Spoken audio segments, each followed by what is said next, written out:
All right, I believe the saying goes, change is hard. I think the saying should go, change isn't hard, you're the problem. America has only known winning for decades. We win. Democracy wins, right? Frodo eliminates the ring. David kills Goliath. The Allies defeat the Nazis. Humans land on the moon.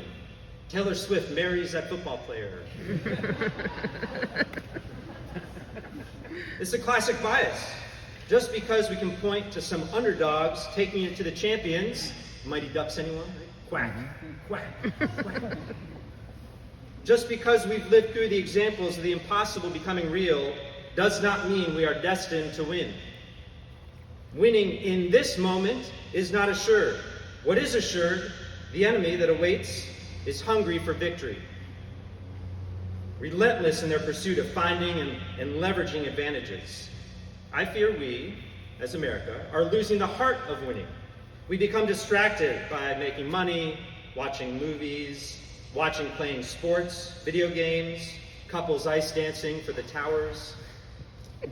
I don't know if they ice dance, but that would be pretty amazing. None of which are bad necessarily, unless those distractions turn us from pursuing virtue, and rather the pursuit of pleasure, lowering our gaze as we listen to the voice of low desires. Many citizens of this great nation no longer have pride in being a citizen. Our role in the military is to protect and also inspire our fellow citizen. Yet in government, we have become distracted with processes, procedures, policies, written by winners, those who no longer work with a sense of urgency. They no longer have a hunger to win because they wrongly believe the fight has been decided. We live and work like our democracy does not depend on the hunger to win, but it does. Enter the men and women of Eglin. Not alone in our steadfast focus on national security, many organizations throughout our military share this focus, but very few of those organizations are responsible for delivering the future. We here at Eglin and in the operations group understand that through our efforts, our focus, our willingness to challenge the status quo, we prepare our warfighters for their watch. We ensure that platforms, weapons, software are ready. However, we ourselves from time to time fall victim to the winner's bias. We forget that we must continue to streamline our processes. We have to have a culture where we celebrate challenging the status quo. We as leaders forget how to empower our teammates. We forget that death by 1,000 paper cuts is still death. If you trust your people, trust your people. When my teammates come to me with requests to waive something, you know what I don't do? Ask them for onerous amounts of additional information. I ensure that their request isn't in conflict with the greater good, that it takes into account the possible impact that it would have beyond their narrow purview, right? And then I waive it. That usually takes minutes, not days or weeks or months.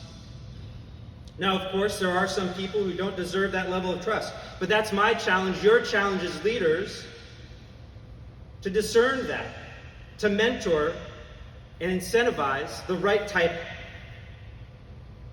of leader, so that you can trust them.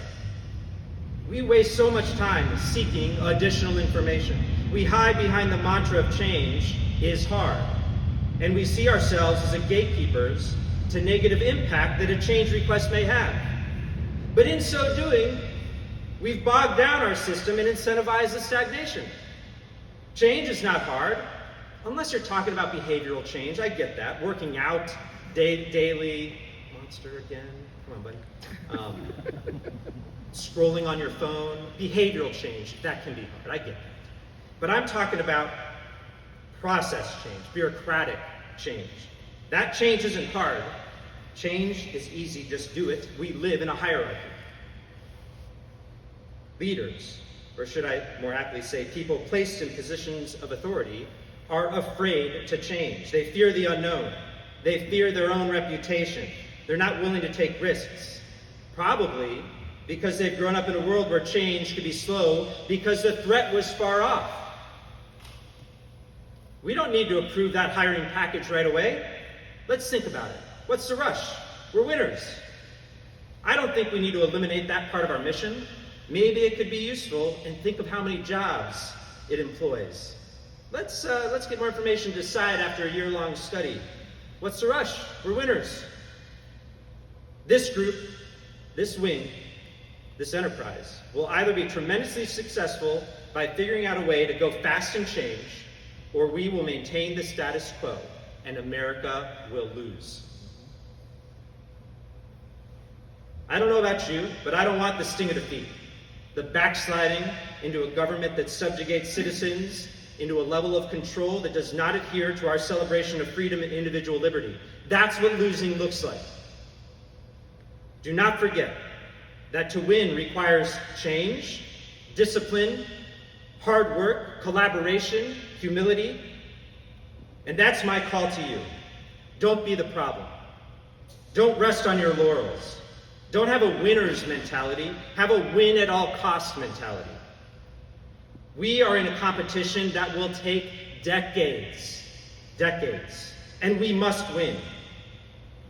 You all have the keys to your own success, and our nation needs you in this room, in this Eglin enterprise, in the test wing, in the group. We need you. Go deliver the future and win for the sake of America and for the sake of democracy. God bless the 96th Operations Group, the United States Air Force, and the United States of America.